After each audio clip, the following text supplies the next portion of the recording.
يصلون على النبي يا أيها الذين آمنوا صلوا عليه وسلموا تسليما.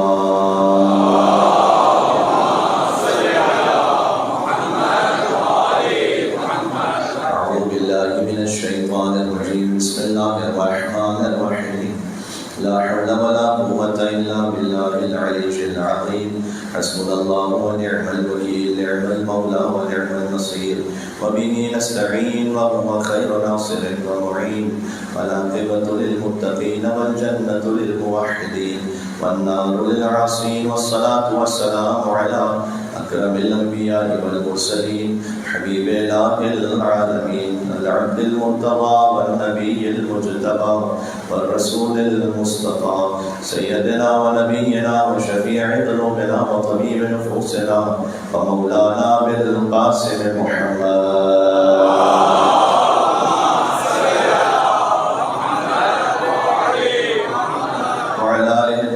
الطاهرين المعصومين المظلومين المنتجبين المنتخبين الميامين سيما بقية الله في الأرضين. اللهم صل وسلم وزد وبارك على صاحب الدعوة النبوية والصولة الحيدرية والعصمة الفاطمية والحلم الحسنية والشجاعة الحسينية والعبادة السجادية والمآثر الباقرية والآثار الجعفرية والعلوم الكاظمية والحجة الرضمية والجود التقوية والنقامة النقمية والهيبة العسكرية والغيبة الإلهية.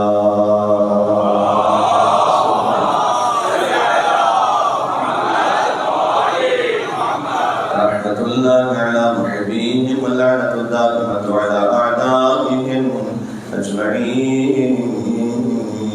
توسل ساقط عبد الله الحسين عليه السلام. بسم الله الرحمن الرحيم. يا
قال الله تبارك وتعالى في القرآن فمن تبعني فإنه مني ومن عصاني فإنك غفور رحيم. نعرہ صلوات.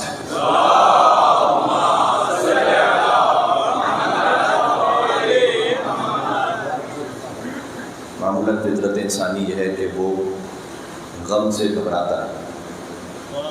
ہر انسان اس بات کا طالب ہے کہ غم اس سے دور رہے اور وہ خوشیوں کی طرف لپکتا ہے, خوشیاں تلاش کرتا ہے, خوشیاں نہ ہوں اس کی زندگی میں تو اسے ایجاد کرتا ہے, جو غم ہوں اور غموں کو دور کرتا ہے.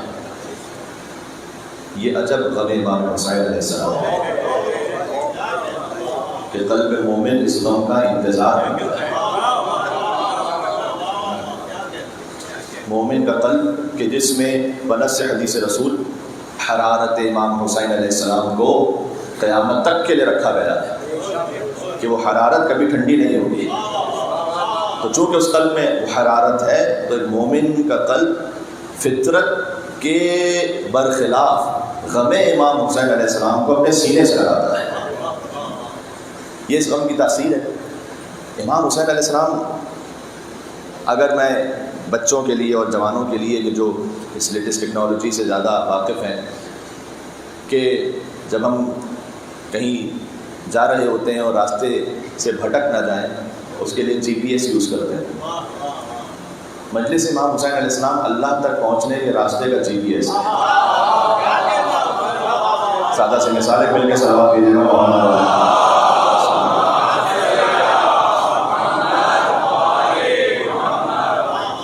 کیوں؟ اس لیے کہ کہیں کوئی ڈی ٹریک ہے، کوئی گمراہ ہو چکا ہے، تو محرم اسے صراط مستقیم سے جوڑ دیتا ہے. جو اللہ سے بھی قریب نہیں، امام حسین علیہ السلام کا ذکر اسے اللہ سبحانہ و تعالیٰ سے وصل کر دیتا ہے. یہ ایک ایسی بات ہے کہ جس کے لیے الگ سے کسی دلیل کی ضرورت نہیں ہے. ہم میں سے ہر ایک اپنے وجود میں اس کو محسوس کرتا ہے. جیسے فارسی زبان کا ایک محاورہ ہے کہ جب آفتاب اس کی روشنی ہے تو اس کے لیے دلیل کی الگ سے ضرورت نہیں ہے، کہ سورج ہے تو اس کے لیے دلیل دو.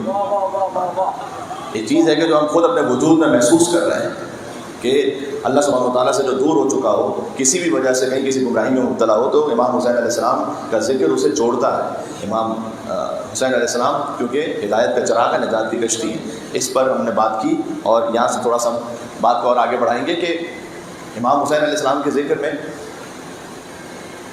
قلب وہ کہ جو مریض ہو چکا ہے اس کے لیے شفا ہے. یہ قلب کون سا مریض ہوتا ہے؟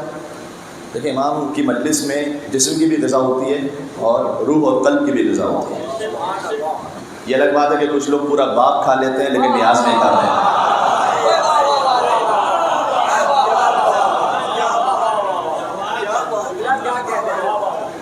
پورا باغ کھا جائیں گے لیکن رجب کے کونے نہیں کھائیں گے. باغ کھا جائیں گے لیکن مجلس امام حسین کا نیاز نہیں کھائیں گے.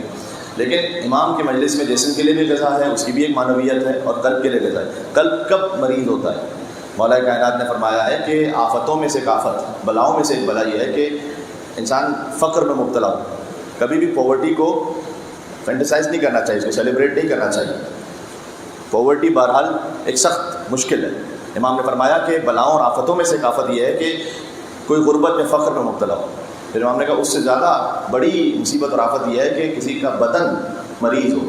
یہ غربت سے بھی زیادہ بڑی مصیبت ہے. کتنے ہی دنیا میں لوگ ایسے ہیں کہ جو لاکھوں اور کروڑوں خرچ کرنے کو تیار ہوں گے کہ ان کا بدن صحیح و سالم ہو جائے. تو اس سے زیادہ بڑی مشکل یہ ہوتی ہے کہ اگر کوئی اس کا بدن مریض ہے تو غربت سے بھی بڑی آفت ہے. پھر امام نے کہا کہ اس سے زیادہ بڑی آفت یہ ہے کہ بدن مریض ہونے کے بجائے کسی کا قلب مریض ہو، وہ اس سے زیادہ سخت آفت ہے. اچھا، یہ قلب کون سا مریض ہوگا؟ پھر امام علیہ السلام نے فرمایا کہ نعمتوں میں سے ایک نعمت یہ ہے کہ کسی کے پاس وسعت مال ہو. تو یہ ایک نعمت ہے اللہ کی، اس کا شکر بجا لانا چاہیے. اور اس نعمت کا شکر یہ ہے کہ جو سائل اور محروم ہیں انہیں ان کا حق ادا کیا جائے. تو نعمتوں میں سے ایک نعمت ہے کہ کسی کے پاس وسعت مال ہے. پھر امام نے کہا اس سے بڑی نعمت یہ کہ کسی کے پاس بدن کی صحت ہے، اور اس سے بڑی نعمت یہ ہے کہ قلب کی صحت ہے. پھر امام نے کہا کہ قلب کی سب سے افضل صحت کی شکل یہ ہے کہ قلب متقی ہو. ہاں، جس کے دل میں تقویٰ ہے اس کا مطلب یہ ہے اس کا دل سالم ہے، صحیح ہے. ہاں، اس کے دل میں خوف خدا ہے. اور اگر دل میں تقویٰ نہیں، اس کا مطلب یہ کہ امام علیہ السلام نے فرمایا کہ دل مریض ہے. اب یہ مریض دل کا علاج کہاں ہوگا؟ مجلس امام حسین علیہ السلام. سبحان اللہ. حضرت نوح علیہ السلام جب انہیں پتھر مارے جاتے تھے، تو جب کشتی بنا رہے ہوتے تھے تو تبلیغ کے دوران انبیاء علیہ السلام نے بڑی زحمت اور اذیتیں برداشت کی تو ان کے جسم پہ زخم ہو جاتے تھے. تو اللہ تعالیٰ نے ایک فرشتہ متعین کیا تھا کہ جو نازل ہوتا تھا اور اپنے پروں کو حضرت نوح علیہ السلام کے جسم سے مس کرتا تھا تاکہ حضرت نوح علیہ السلام کو شفا مل جائے. اب دیکھیں کیا در ہے امام حسین علیہ السلام کا. اگر نبی ان کا بدن مریض ہو جائے تو فرشتہ آئے اپنے پروں کو مس کرے تاکہ نبی کا بدن صحتیاب ہو جائے. اور اگر فرشتے کے بار و بل چلے جائیں تو آئے امام حسین علیہ السلام کے گہوارے سے مس ہو تاکہ اسے بال و بل مل جائیں. یہ ہے امام حسین علیہ السلام کا در. سبحان اللہ. میں آپ سے امید رکھتا ہوں یہاں سے وہاں تک مل کر پرزور حسینی صلوات بھیجیں محمد.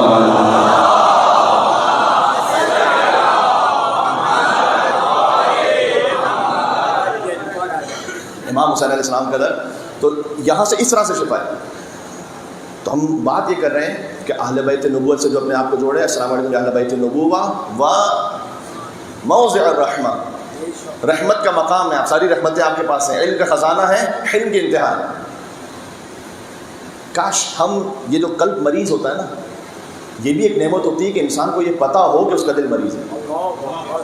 ورنہ چہرے مرکب کا بہت سے لوگ شکار ہوتے ہیں، انہیں یہ بھی نہیں پتا کہ نہیں پتا، سمجھ رہے ہیں؟ انہیں یہ بھی نہیں پتا کہ وہ مریض ہے. ایسے مریض کا علاج نہیں ہو سکتا جس کو یہ بھی نہ پتا ہو کہ یہ اللہ سبحانہ و تعالیٰ کی نعمت ہے نا، کہ اگر بدن میں درد ہوتا ہے تو اللہ کی نعمت ہے. اس لیے کہ بدن کا جو درد ہے یہ اس بات کی طرف اشارہ کر رہا ہوتا ہے کہ کہیں جسم میں کوئی مشکل ہے، کوئی سسٹم صحیح نہیں ہے. اس طرح سے قلب جب مریض ہو تو پتہ بھی نہ چل سکے، یہ اس سے بڑی آفت ہے. تو پتہ کیسے چلتا ہے؟ پتہ اس طرح سے چلتا ہے، بعض احادیث کا مفہوم اس طرح سے، قرآن کی آیت بھی ہے. ایک مل کے صلوات بھیجیے گا محمد والے محمد. مجھے ٹشو چاہیے صلی اللہ علیہ محمد والے محمد. ٹھیک ہے، یہ پتہ اس طرح سے چلتا ہے کہ اگر ایک اس کی علامت بیان کی گئی کہ نماز کا وقت ہو گیا ہے، میں حدیث کو سادہ کر رہا ہوں تاکہ بچے بھی سمجھ سکیں. نماز کا وقت ہو گیا ہے، ویسے تو دنیا کا کوئی ایسا ضروری کام نہیں کہ جو نماز سے زیادہ ضروری ہے، لیکن فرض کیجیے اگر نماز کا وقت ہو گیا ہے پھر بھی میرا دل آمادہ نہیں ہو رہا کہ میں اٹھوں اور پڑھوں. بلا وجہ مثال کے طور پر انسٹاگرام کی ریلز ہیں، یوٹیوب کے شارٹس ہیں، اس کو میں دیکھ رہا ہوں بغیر کسی مقصد کے، بے مقصد، دنیاوی بھی کوئی مقصد نہیں ہے، بے تکا. ایسا ہوتا ہے یا نہیں ہوتا بعض مرتبہ؟ اس کا مطلب یہ ہے کہ ابھی وہ قلب میں روحانیت نہیں ہے، کہ بلا وجہ نماز کو آدھا گھنٹہ، 1 گھنٹہ، 1.5 گھنٹہ ڈیلے کر دیا، پتہ بھی نہیں چلا، ارے 1 گھنٹہ نکل گیا. یہ اللہ تعالیٰ نے قرآن میں کہا ہے کہ جب دل میں ایمان پورا نہ ہو تو نماز بھی پڑھتا کاموں کو سالا، سستی کے ساتھ ہوتا ہے. ایسا تو جیسے کسی نے جکڑ کے رکھ دیا. آیت اللہ اصفہانی کاشی وہ ایک جگہ سے گزر رہے تھے، تو ایران میں ایک سسٹم ہوتا تھا کہ فاضلات جسے کہتے ہیں، مثال کے طور پر جو ویسٹیج ہوتا تھا وہ ایک جگہ نیچے تہہ خانے میں کنواں ہوتا تھا، اس میں جمع ہوتا تھا، اس کے بعد اس کو خالی کیا جاتا تھا. تو جب یہ سارا پروسیس ہو رہا ہوتا تھا تو اس زمانے میں ٹیکنالوجی اتنی زیادہ نہیں تھی، تو ایک شدید قسم کی بو آتی تھی، تو کبھی کبھار پوری گلی میں بو ہوتی تھی. تو ایک جگہ سے گزر رہے ہیں، آپ آسان لفظوں میں سمجھ لیں کہ اگر خدا نخواستہ کہیں سے گٹر ابل رہا ہو تو کتنی خطرناک بو ہوگی. تو وہ بڑے بوڑھے تھے، بزرگ تھے، تو اب وہ بڑی بو آ رہی ہے، ان کے کچھ اسٹوڈنٹس کے ساتھ چل رہے ہیں، بہت زیادہ بو آ رہی ہے، اور اسٹوڈنٹ چاہ رہے ہیں کہ جلدی سے نکل جائیں آگے. لیکن یہ کہ یہ چونکہ زیادہ جلدی نہیں تیز چل سکتے تو احترام میں ان کے ساتھ ساتھ بھی چل رہے ہیں، لیکن بڑی عجیب سی بے چینی ہو رہی ہے. تو انہوں نے محسوس کیا، تو جب کراس کر لیا انہوں نے، تو انہوں نے کہا کہ یہ تم اتنا جلدی یہاں سے کیوں بھاگنا چاہ رہے تھے؟ کہا حضرت آپ نے محسوس نہیں کیا کتنی گندی بو آ رہی تھی آپ؟ تو انہوں نے کہا کہ یہ جو گندی بو ہے اس سے جو بھاگنا چاہتے ہو، تو جب کوئی گناہ کرتے ہو نا تمہارے روح سے ایسی گندی بو آ رہی ہوتی ہے، تو اس سے کیوں نہیں بھاگنا چاہتے تھے؟ اللہ اکبر. ہاں، اس سے کیوں نہیں اپنے آپ کو بچانا چاہتے تھے؟ بالخصوص کچھ باتیں ایسی ہیں کہ جس کو ہم چھوٹا سمجھ رہے ہیں، نہیں چھوٹی. میں آپ کو جھوٹ کے لیے سناؤں، جھوٹ کے لیے امام معصوم نے فرمایا، حضور مکرم کا فرمان ہے، جنہیں صادق اور امین کہا جاتا تھا. مشرکوں نے صادق اور امین کہا. یہ جو صادق اور امین حضور نے اپنے آپ کو پہلے کہلوایا ہے نا، اس کے بعد کہا کہ مجھے نبی مانو. اس کا مطلب یہ ہے کہ صداقت اور امانت دینداری کی پری ریکویزٹ ہے. میں نمازیں پڑھ رہا ہوں لیکن صادق اور امین نہیں ہوں اپنی سطح پر، اس کا مطلب یہ کہ میں دیندار نہیں ہوں. میں سمجھ رہا ہوں کہ میں دیندار ہوں، اس لیے کہ جس کے پاس صداقت اور امانت ہے تو یہ بیس ہے بالکل دینداری کی. تو حضور نے فرمایا کہ کوئی جو جھوٹ بول رہا ہوتا ہے تو اس کے وجود سے ایسی بو آتی ہے کہ فرشتے جس سے متنفر ہوتے ہیں. اب ایک بو ہے ہمیں نہیں محسوس ہو رہی، ہاں وہ فضلات کی بو محسوس ہو رہی ہوتی ہے کیونکہ اس کا تعلق ہمارے مادے سے، جسم سے. جو روح کی بو ہے وہ محسوس نہیں ہو رہی تھی، وہ امام نے بتایا، وہ حضور مکرم نے فرمایا. اور اس جھوٹ بولنے میں یہ بھی شامل ہے. ایک تو میں نے مثال دی تھی آپ کو، کہیں ہمیں جانا نہیں، ہم نے کہا انشاءاللہ آؤں گا.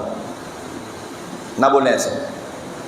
ہمیں پتہ ہے کہ ایک جگہ پہنچنا مجھے 2 گھنٹے کے بعد ہے، میں کہا 15 منٹ میں آ رہا ہوں. کتنا کامن ہے. اچھا یہ تو 2 گھنٹہ 15 منٹ کی میں نے مثال دی نا. فرض کیجئے کہ مجھے آدھے گھنٹے میں ایک جگہ پہنچنا ہے، میں کہا یار 15 منٹ میں آ رہا ہوں. مجھے پتہ ہے کہ میں آدھے گھنٹے میں پہنچوں گا، اور وہاں پہنچ کر یہ کہوں گا کہ وہ ٹریفک جام تھا. ان چیزوں کو ہم نے ایسا سمجھا ہوا ہے کہ بس اس سے کیا فرق پڑتا ہے، اس سے ہمارے دین پہ کیا فرق پڑتا ہے، ہماری روح پہ کیا فرق پڑتا ہے. بچوں کے ساتھ جھوٹ نہ بولیں بالخصوص. یہ زہر قاتل ہے بچے کی تربیت کے لیے. اگر ہم نے بچے کے ساتھ جھوٹ بولا، جناب امیر المومنین علیہ السلام نے ارشاد فرمایا ہے کہ اگر کوئی بچے کے ساتھ جھوٹ بول رہا ہے تو بچوں کے ساتھ اس لیے جھوٹ نہ بولو کہ وہ تمہیں اپنا رازق سمجھ رہے ہوتے ہیں. بہت امپورٹنٹ ہے یہ. وہ یہ سمجھ رہے ہوتے ہیں کہ ان کا رزق تم دے رہے ہو. تو اگر وہ تم سے مسٹرسٹ ہو جائے گا، ان کا یقین ختم ہو جائے گا. آپ نے یہ کہا بچے سے کہ بیٹا کبھی باہر نکل رہے ہوتے ہیں آپ گھر سے، وہ لپٹ گیا، آپ نے کہا بیٹا میں 2 منٹ میں آ رہا ہوں جان چھڑانے کے لیے. کبھی کہا کہ میں کل لے کے جاؤں گا، نہیں لے کے جائیں گے تو نہ کہیں کہ میں لے کے جاؤں گا. کچھ لوگ ہوتے ہیں کہ تو اچھی نیت کے لیے جھوٹ بولتے ہیں. اچھی نیت کے لیے جھوٹ کیسے ہو سکتا ہے؟ میں جگہ کا نام نہیں لوں گا، ویسٹرن ورلڈ کی ایک بات ہے. وہاں پہ ایک مومن تھے، انہوں نے مجھے کہا کہ مولانا میری بیٹی جو کہ دین کی بڑی پابند ہے، تو ہم جب سپر مارکیٹ جاتے ہیں تو وہاں پر اس کو چاکلیٹس کھانے کا شوق ہوتا ہے، اور ہم نہیں چاہتے کہ چاکلیٹس کھائے. اور واقعا یہ بہتر نہیں ہے بچے کے لیے. جتنا جنک فوڈ آپ اس کو دیں گے اتنا زیادہ ہائپر ہوگا وہ. جتنا جنک فوڈ بچے کو آپ دیں گے اتنا زیادہ وہ شہوت میں بھی مبتلا ہوگا. یہ بھی یاد رکھیے گا جی. یہ کچھ کی پوائنٹس ہیں جو میں آپ کی خدمت میں عرض کر رہا ہوں. بچے کی جو شہوت زیادہ جلدی بڑھتی ہے، اس کی وجہ یہ ہوتی ہے کہ اس کو ہم بہت زیادہ جنک فوڈ دیتے ہیں، اور وہ ہائپر بھی اس سے بہت زیادہ ہوتا ہے. تو کہہ رہے ہیں کہ وہ ہم نہیں چاہتے تھے کہ وہ چاکلیٹ کھائے. تو میں نے اسے کہا کہ بیٹا یہ حلال نہیں ہے چاکلیٹ. تو وہ اتنی دین کی پابند، اس نے کہا اچھا اچھا حلال نہیں ہے تو میں نہیں کھاؤں گی، جبکہ اس میں حلال حرام کا مسئلہ نہیں تھا. تو میں نے اسے کہا کہ آپ اگر کھلا دیں تو شاید یہ زیادہ بہتر تھا، اس لیے کہ جب 2-3 سال بعد اس کو یہ پتہ چلے گا کہ نہیں یہ تو چاکلیٹ تو حلال تھی، یہ تو میرے بابا نے ویسے ہی کہا تھا، تو آپ نے جو اس کو صحیح بتایا اس پہ یقین رہے گا اس کو. جب ہم نے بچے کے ساتھ اگر جھوٹ بولا ہے، کئی مرتبہ جھوٹ بولا ہے، اس کے بعد ہم کہیں گے کہ بچہ آپ نماز پڑھو گے تو اللہ ثواب دے گا، اس کو یقین رہے گا اس پر. اس کو جب ہماری دنیا کی بات پہ یقین نہیں رہے گا تو پھر ہمیں اس کی آخرت کی بات پہ بھی یقین نہیں رہے گا. ہم کہیں گے بیٹا قرآن پڑھو تو ثواب ملے گا، وہ کہے گا پتہ نہیں یہ صحیح بول رہے ہیں نہیں بول رہے. تو آج ایک خاص جگہ سے بات کا آغاز ہوا آج کے موضوع کے حساب سے، اور میں چاہتا ہوں کہ بات اچھی طرح ذہن میں بیٹھے. تو صداقت اور امانت، تو اگر فرض کیجیے کہ کوئی جھوٹ بول رہا ہے اس کے بدن سے بو آئے گی، روح سے بو آئے گی. اصل میں یہ حقیقت ہے، یہ حدیث میں ہم محسوس نہیں کرتے، حدیث میں آسمان کے ملائکہ متنفر ہو جاتے ہیں. اللہ عز و جل انشاءاللہ محفوظ رکھے، ہمیں صداقت اور امانت جیسی صفات کو اپنانے کی توفیق عطا فرمائے. میں بات کو تھوڑا سا اور آگے بڑھاتا ہوں. ایک درود کا اور سہارا دیجیے گا محمد و آل محمد.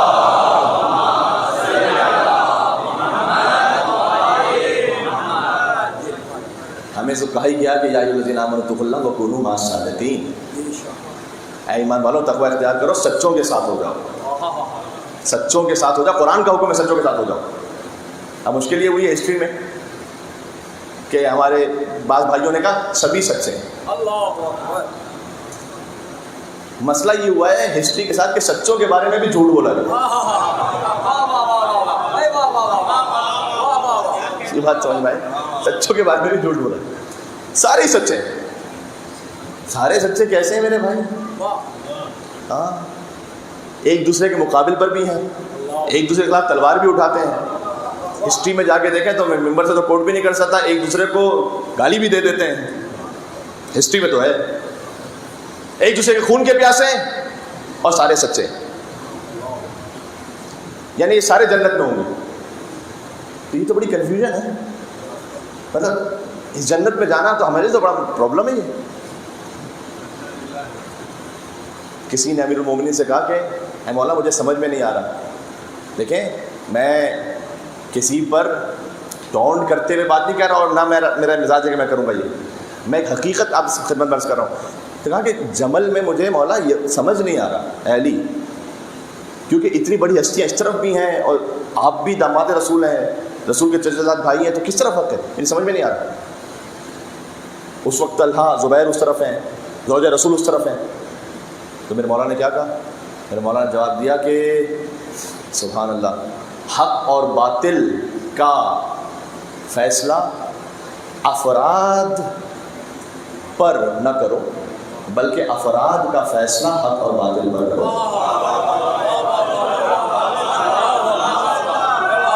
یہ اصول سمجھ میں آیا آپ کو؟ یہ ابن ابی العدید معتزلی نے کہا ہے کہ کلام عرب میں اس سے زیادہ فصیح و بلیغ جملہ نہیں کہا گیا. ایک جگہ پر اس طرح کی تعبیر ملتی ہے کہ افراد کی کسوٹی پر حق اور باطل کا فیصلہ نہیں کرو کہ اتنی بڑی بڑی ہستیاں وہاں پر ہیں تو یقیناً حق پر ہوں گی. نہ، پہلے دیکھو اعرف الحق تعرف اہلا، اعرف الباطل تعرف اہلا. پہلے دیکھو حق کہاں ہے پھر اہل حق سمجھ میں آئیں گے. پہلے دیکھو باطل کہاں ہے پھر اہل باطل سمجھ میں آئیں گے. یہ مولا نے اس کی سطح کے مطابق جواب دیا ہے. یہ بات ذہن میں رکھیے گا. یہ اصول تو صحیح ہے کہ افراد کی کسوٹی پر حق اور باطل کو نہیں فیصلہ کرو، حق اور باطل کو سمجھ کر افراد کا فیصلہ کرو. یہ اصول صحیح ہے، سوائے خود علی بن ابی طالب کے لیے، اس لیے کہ علی مع الحق والحق مع علی، تو علی کی شخصیت سے حق کا فیصلہ ہوگا، کسی اور کی شخصیت سے نہیں ہو سکتا، لیکن مولا کائنات کی شخصیت سے ہوگا۔ اس لیے کہ حضور نے کہا کہ اللہم عادل الحق حیث ما دار، پروردگار حق کو اس طرف موڑ دے جس طرف علی مڑ جائے۔ یہ نہیں فرمایا کہ علی کو اس طرف موڑ دے جس طرف حق مڑ جائے، یہ فرمایا کہ حق کو اس طرف موڑ دے جس طرف علی مڑ جائے، اس لیے کہ علی امام الاولین والآخرین ہے، امام آگے ہوتا ہے، علی حق کے امام، حق علی کے پیچھے پیچھے،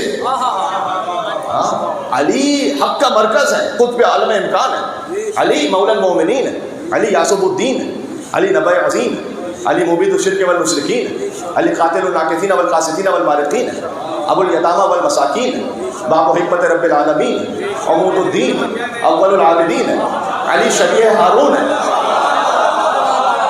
علی نفس الرسول ہے، علی زوج البتول ہے، علی سیف اللہ المسلول ہے، علی امیر البررہ، قاتل الفجرہ، قسیم الجنت والنار، صاحب اللواء، سید العرب، کشاف الکرب، صدیق اکبر۔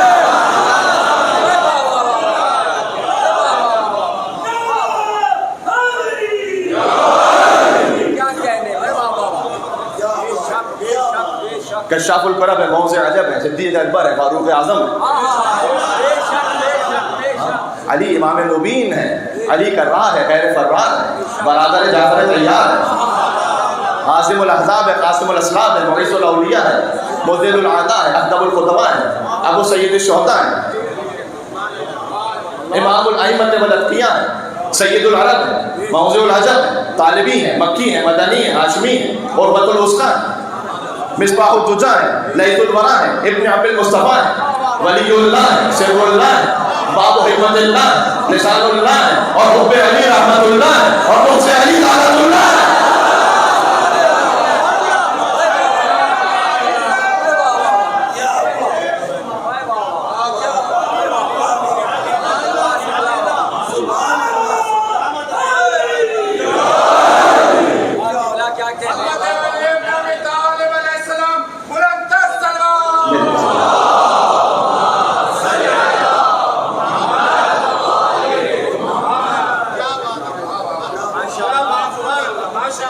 اور یقین فرمائیے کہ جو سارے القاب اگر ان میں سے کوئی ایک بھی قرآن یا سنت میں موجود نہ ہو تو میں ممبر پر آنا چھوڑوں۔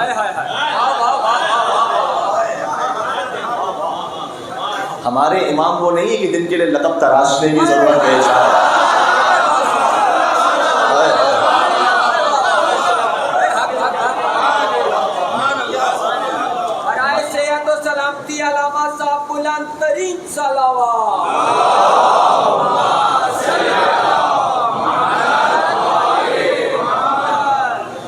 بلکہ ایک حدیث رسول بھی اس پر، ایک عرب شاعر کا شعر بھی ہے، ملا رضائے ہندی، ہندوستان سے وہ آئے اور البتہ ایکچوئل تو عرب سے تھے، لیکن چونکہ وہاں پر بھی تشریف لے گئے لہٰذا ان کے نام کیا کہ ہندی لگتا ہے، انتقال ہو گیا ان کا، اور بڑے شعراء آفاق انہوں نے قصیدہ کہا امیر المومنین کے لیے، 54 اس کے بیت ہیں، اور خود عرب ورلڈ میں اور خود خاص طور پر حوزہ علمیہ کی دنیا میں، حوزہ علمیہ نجف اور حوزہ علمیہ قم میں اس قصیدے کا خاص مقام ہے۔ اس میں انہوں نے ایک شعر لکھا ہے عربی میں کہ افعال الخیر اذا انتشرت فی الناس فانت لها مصدر، کہ اے علی بن ابی طالب علیہ السلام، یہ دنیا میں بلکہ کائنات میں جتنا بھی فعل خیر، کچھ بھی اچھائی وہ پھیلی ہے، فانت لها مصدر، اس کا سورس آپ ہیں، اے علی بن ابی طالب،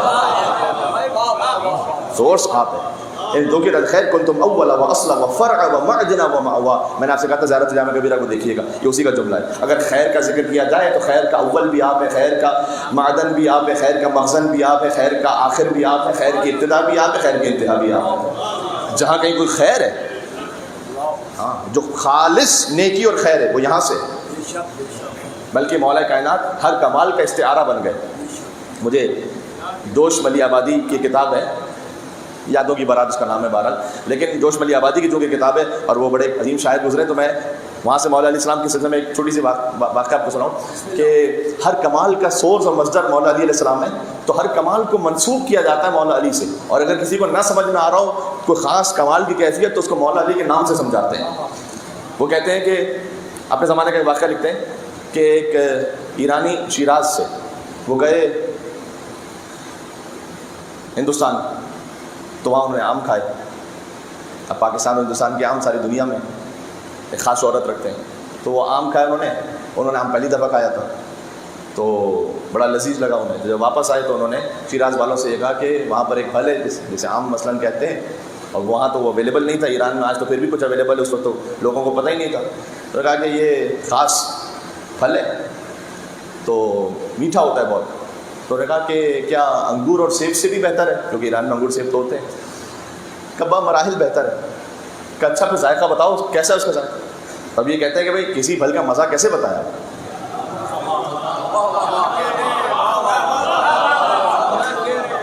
کسی پھل کا مزہ آپ کیسے بتائیں کسی کو جس کے بعد میں اس نے نہ چکھا ہو، تو آپ کیسے بتائیں کہ یہ مزہ ہے. تو کہا بتاؤ. کہا بھائی میٹھا ہوتا ہے بہت. کا میٹھا تو سیب بھی ہوتا ہے، سیب کی طرح میٹھا ہوتا ہے. کہ سیب کی طرح نہیں، وہ ایک الگ میٹھا ہے. کہ بھائی وہ کیسا میٹھا ہے بتاؤ. آخر میں بس میں نے کہا کہ اب میں کیا بتاؤں تمہیں کیا میٹھا ہے، بس یہ سمجھ لو کہ مولا علی مرتضیٰ ہیں جو حلق سے اترتے چلے جا رہے ہیں.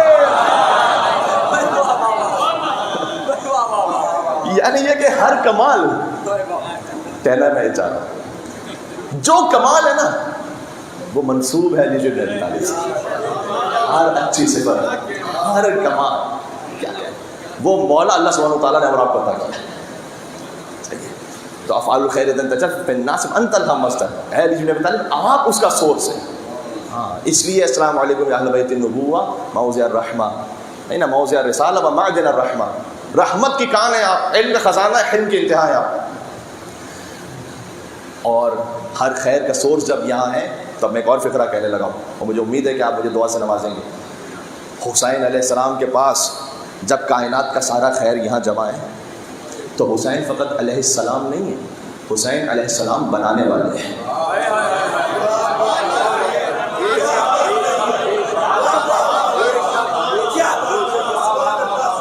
حسین فقط علیہ السلام نہیں ہے، حسین علیہ السلام بناتا ہے. اور کو علیہ السلام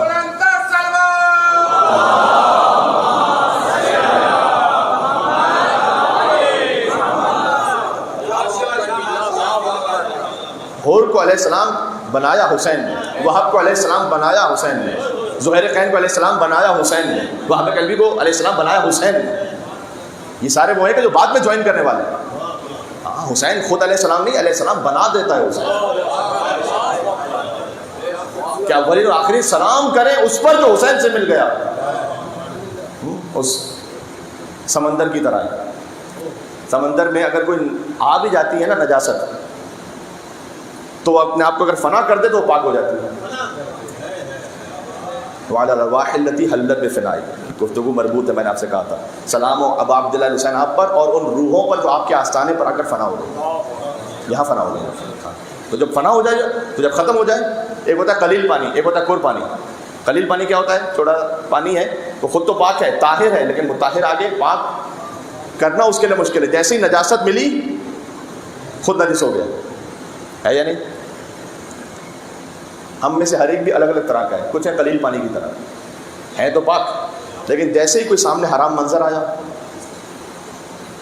کوئی موقع آیا حرام کا، سنبھال نہیں سکے اپنے آپ کو، نجس ہو گئے. کچھ ہے جو قربانی کی طرح ہے. قربانی اس وقت تک نجس نہیں ہوتا جب تک اس کا رنگ وہ ذائقہ نہ بدل جائے. ہاں اہل بیت اطہار علیہ السلام کی مثال ہے سمندر کی. ہاں سمندر کی طرح، یعنی کیا؟ سمندر میں آپ کچھ بھی ملاتے جائیے، سمندر نے پاک رہنا. ہاں وہ اوروں کو بھی پاک کرتا جائے گا. ایک بات ہے فقط، کوئی سمندر کے پاس کتا لے کے جائے ڈبوتا رہے تو کتا پاک ہوگا؟ سمندر پاک رہے گا. اب چاہے کتا سمندر کے پہلو میں بہت دیر بیٹھا بھی رہے گا، اب بھی نجس رہے گا.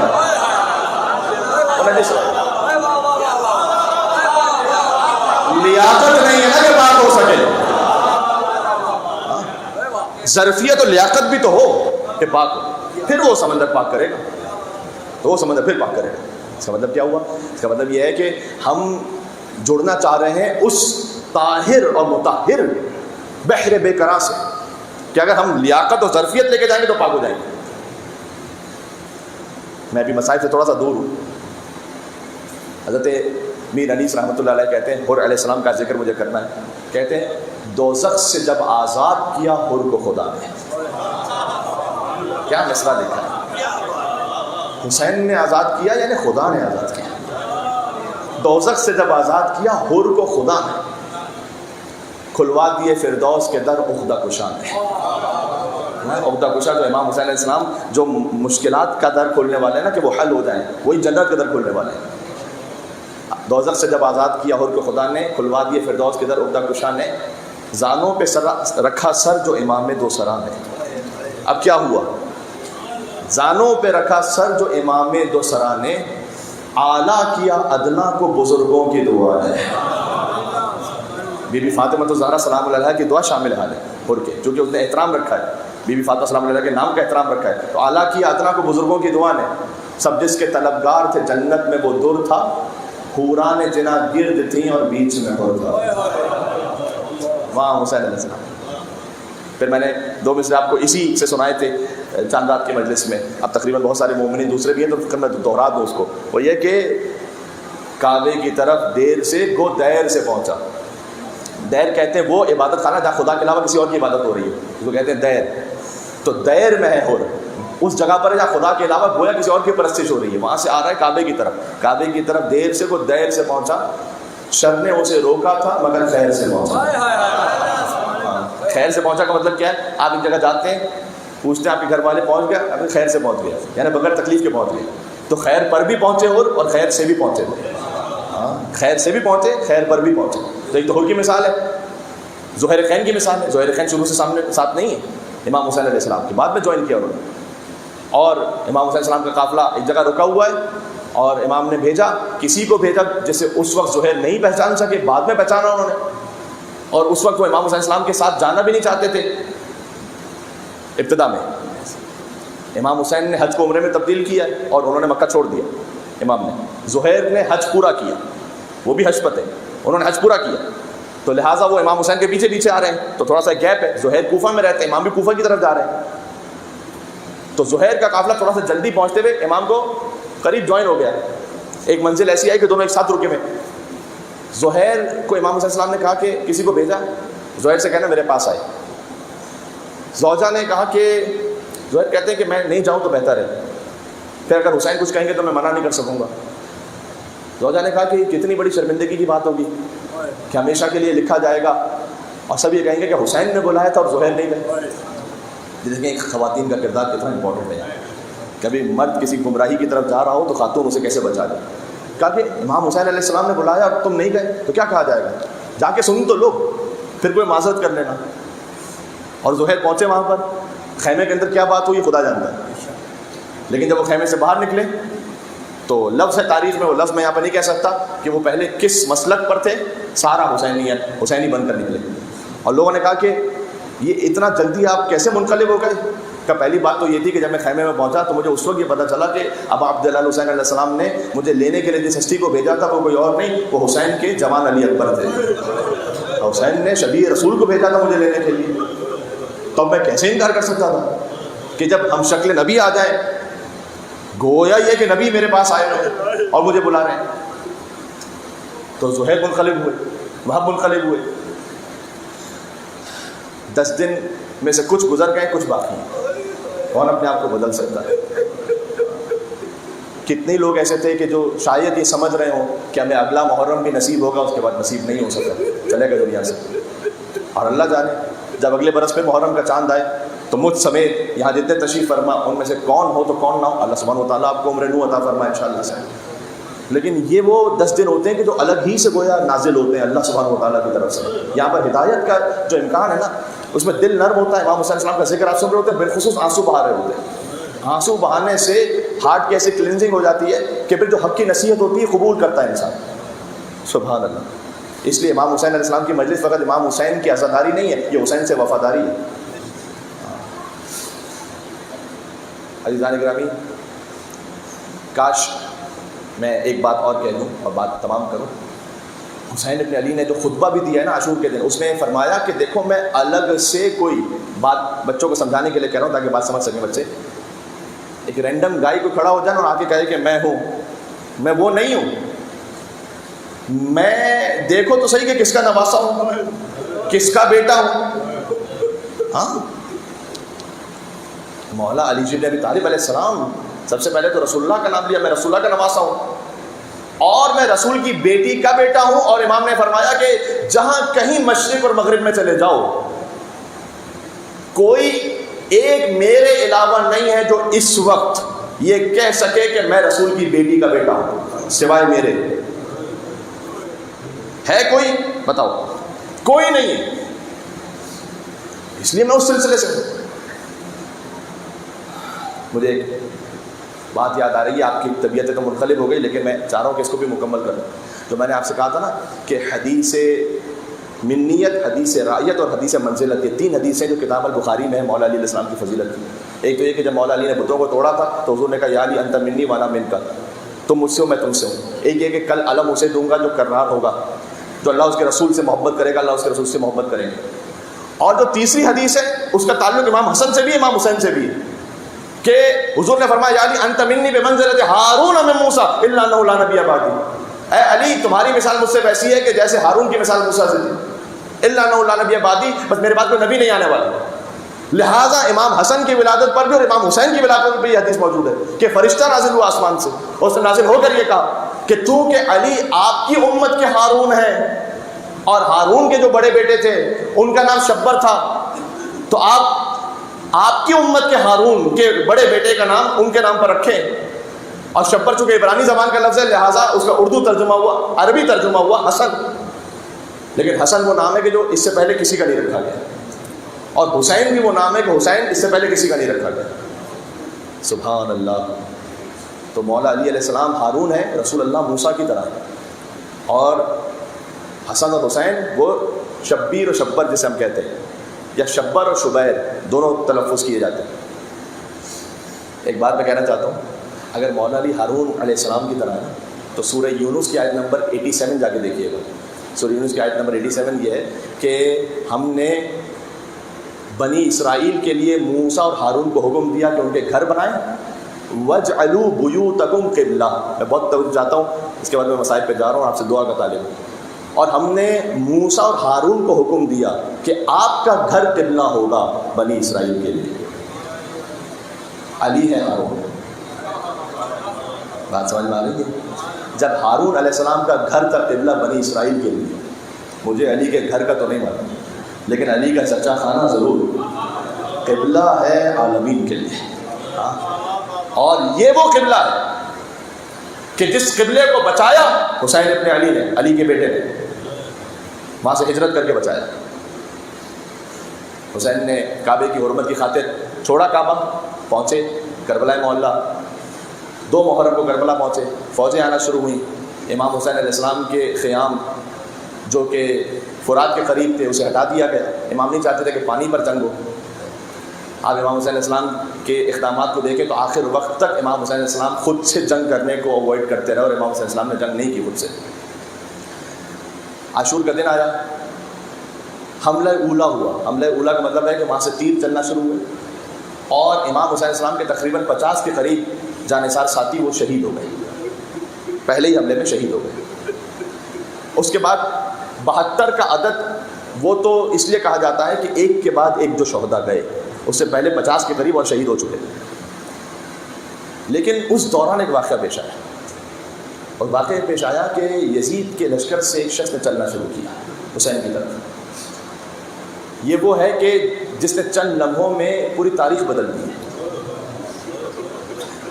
یہ وہ ہے کہ جو السلام علیکم یا اولیاء اللہ و احباء، السلام علیکم یا اصفیاء اللہ و ابداء، السلام علیکم یا انصار دین اللہ، السلام علیکم یا انصار رسول اللہ، السلام علیکم یا انصار امیر المومنین، السلام علیکم یا انصار فاطمہ زہرا سیدۃ النساء العالمین کے فقروں میں. یہ وہ ہے کہ بڑے سے بڑے عالم آیت اللہ محسن حکیم کے لیے کہا جاتا ہے یہ کہ وہ جب جاتے تھے حضرت حر علیہ السلام کے روضے پر تو ان سے کہتے تھے کہ اے حر، آپ سید نہیں تھے، میں سید ہوں. آپ کیونکہ حور علیہ السلام کوئی فقیہ تو نہیں تھے نا مشہور، لیکن آیت اللہ محسن حکیم فقیہ تھے. کہ میں بزرگ بھی ہوں، آپ 40 برس کے سن کے تھے، میں بزرگ ہوں. یہ سب ہونے کے بعد بھی میں ایک ادنا سے انسان کی طرح سر جھکا کر آپ کی زری کے سامنے کھڑے ہو کر آپ کی زیارت پڑھ رہا ہوں، اس لیے کہ آپ نے اپنا نفس قربان کیا ہے. آپ نے اپنا نفس قربان کیا ہے، آسان نہیں ہے. ہاں، جو کل میں کہہ رہا تھا لاکھوں برس شیطان سجدہ کرتا رہا لیکن نفس نہیں مارا تھا. آپ نے اپنا نفس مارا، نفس ختم کیا، ایگو ختم. میں غلطی پر تھا، غلطی معافی مانگوں گا جا کے، لیکن اس کے لیے قربانی دی پڑی. امام حسین کا راستہ جب روکا تھا نا ہور نے، تو امام نے جملہ کہا تھا ثقلت کا امو کو یا اے ہو تیری ماں تیرے غم میں بیٹھے، تیری یہ جرأت کہ تو نے حسین کا راستہ روکا. اب یہ جو کہنا ہے جملہ، یہ ایک طرح سے مثلا بددعا سمجھی جاتی ہے کہ تیری ماں تیرے غم میں بیٹھے، یعنی کہ تجھے موت آ جائے تیری ماں تیرے غم میں بیٹھے. یہ حسین کیوں کہیں گے؟ حسین رحمۃ اللہ عالمین کے نماز سے کسی کو بددعا کیوں دیں گے؟ امام حسین نے بددعا نہیں دی. امام حسین جانتے تھے کہ جب میں اسے اس کی ماں یاد دلاؤں گا تو اسے میری ماں فاطمہ یاد دلائے گا. امام جانتے ہیں کہ اس کی ہدایت کا راستہ میری ماں کی محبت سے نکلتا ہے. سمجھ میں آ رہا ہے بی بی فاطمہ زہرا کی محبت کیا ہے؟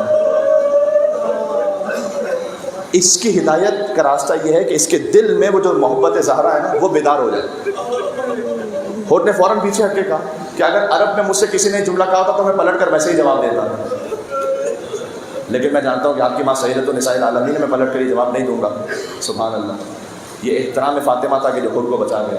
اس کے بعد ہور چلے. یہ ساری وہ باتیں تھیں کہ میں فقط مصائب میں نہیں پڑھ رہا تھا، یہ تھوڑا سا بیداری کے لیے بھی پڑھ رہا تھا. انسان تزکیہ نفس کی ایک منزل پر آئے. کون سا انسان ایسا جس نے خطا نہیں ہے، گناہ نہیں ہے؟ آئے ہور کے صدقے میں، یا ابا عبداللہ حسین کیا میرے لیے بھی توبہ ہے؟ حضلی میری توبہ ہے. ہور نے آ کے یہ پوچھا. اس سے پہلے چونکہ ہور کی آنکھوں میں پٹی تھی تو اسے نظر نہیں آ رہا جب وہ چل رہا ہے حسین کی طرف. شرمندہ ہے نا. سکینہ کی التش کی صداؤں نے ہور کو بدل دیا. شب عاشور اپنے خیمے کے باہر، میں نے عرض کیا یہ گریے کی بھی باتیں ہیں، یہ اپنے نفس کو پلٹنے کے لیے بھی، اصلاح کے لیے، اپنے اندر وجود میں انقلاب آ جائے. ایک ایک لفظ اس میں نصیحت ہے. بے چین ہے. تو عمر سعد نے پوچھا، یا لشکر یزید میں سے کسی نے پوچھا کہ کل جنگ ہے اس لیے اضطراب ہے؟ تم تو بڑے بہادر ہو. کہ نہیں، جنگ کی وجہ سے اضطراب نہیں ہے. یہ کون امن الانصاف یہ لفظ اس کا. کیا یہ ٹھیک ہے کہ ہمارے تو گھوڑے بھی پانی پیے؟ کیا یہ ٹھیک ہے کہ ہمارے گھوڑے پانی پیتے رہے اور حسین کے اطفال 3 دن کے بھوکے پیاسے رہے؟ اس کا مطلب یہ ہے کہ بظاہر التش کی صدائیں ہوں وہ ہوٹ نے سنی ہوں گی. یہ ہے امام حسین کی پیاس نے کتنوں کو بدل دی. اس لیے آپ سے میں گزارش کر رہا ہوں جب بھی پانی پئیں. دیکھیں اللہ تعالیٰ نے امام حسین کا ذکر اتنا آسان رکھا ہے نا. کوئی مجلس نہیں ہو رہی، کوئی اربعین میں آپ نہیں جا پا رہے، زیارت میں نہیں جا پا رہے، کہیں توفیق نصیب نہیں ہو رہی، پانی تو پئیں گے یا نہیں پئیں گے؟ پانی کو دیکھ کر کہیں صلی اللہ علیہ وسلم. امام معصوم کا وعدہ ہے کہ جو پانی پیتے وہ حسین کی پیاس کو یاد کرے، حسین پر صلوات بھیجے، حسین کے قاتلوں پر لعنت بھیجے. اللہ 1,00,000 درجات بڑھا دیتا ہے، 1,00,000 گناہ معاف فرمائے گا، 1,00,000 نیکی عطا فرمائے گا. یہ حدیث ہے امام. تو اور کی آنکھوں میں پٹی ہے تو اس نے کہا چل رہا ہے وہ اب بیٹے کے ساتھ ساتھ عاشور کا دن ہے. بیٹے نے اچانک کہا اللہ اکبر. کہا بیٹا یہ تکبیر کیوں کہی ہے تم نے اس وقت؟ کہ بابا وہ شبیہ رسول علی اکبر ہے نا حسین کے بیٹے، وہ آ رہے ہیں آہستہ آہستہ آگے، وہ ایسا لگ رہا ہے ہمیں لینے کے لیے آ رہے ہیں. پھر بیٹے نے کہا اللہ اکبر. کہ بیٹا یہ پھر کیوں تکبیر کہی؟ کہ بابا وہ علمدار حسین ابو الفضل عباس علیہ السلام بھی آگے بڑھ رہے ہیں. پھر بیٹے نے کہا اللہ اکبر اللہ اکبر اللہ اکبر. کہ بابا وہ خود فاطمہ زہرا کا لال حسین خود آ رہے بابا.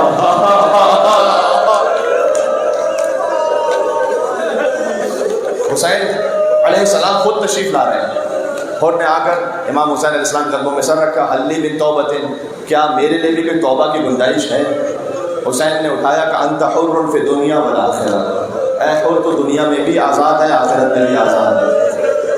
میں نے معاف کیا، میرے رب نے معاف کیا. کیا شان امام حسین علیہ السلام، کیا شان کریمی ہے. بعض علماء صاحب بیان کرتے ہیں کہ حر نے جا کر خیمے کے بعد سے شہزادی زینب سلام اللہ علیہ سے معافی مانگی کہ فاطمہ کی بیٹی ہوں، میں آپ کے کاروان کو گھیر کر یہاں لایا، جب پانی بند ہوا آپ کے بچوں پر تو میں پانی بند کرنے والوں میں سے تھا، لیکن میں شرمندہ ہوں۔ تو علماء یہ بیان فرماتے ہیں کہ آن و محمد تشریف لائے اور فرمایا کہ ہماری والدہ نے آپ کو سلام کہا۔ یا اللہ،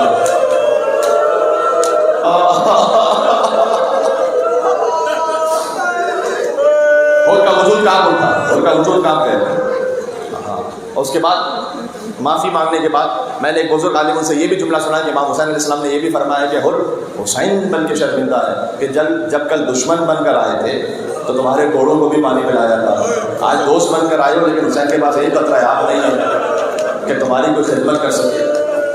کہ مولا میں تو فقط آیا ہوں اس لیے کہ بس مجھے گناہوں کا کفارہ ہو جائے، میرا بیٹا اسے اجازت دیں آپ جائے وہ مقتل کی جانب۔ امام حسین علیہ السلام سے اجازت ملی، ان کے بیٹے کا نام علی ہے، وہ گیا مقتل کی طرف اور جیسے ہی زمین کربلا پر جنگ کرنے کے بعد وہ گرا تو وہ کہتا ہے میں نے جتنا جلد ہو سکتا تھا اپنے گھوڑے کو سنبھالا اور ان کے فوراً میں جانا چاہتا تھا اپنے بیٹے کے لاشے پر کہ حسین نے مجھے روک دیا، کہاں ہیں رونے والے؟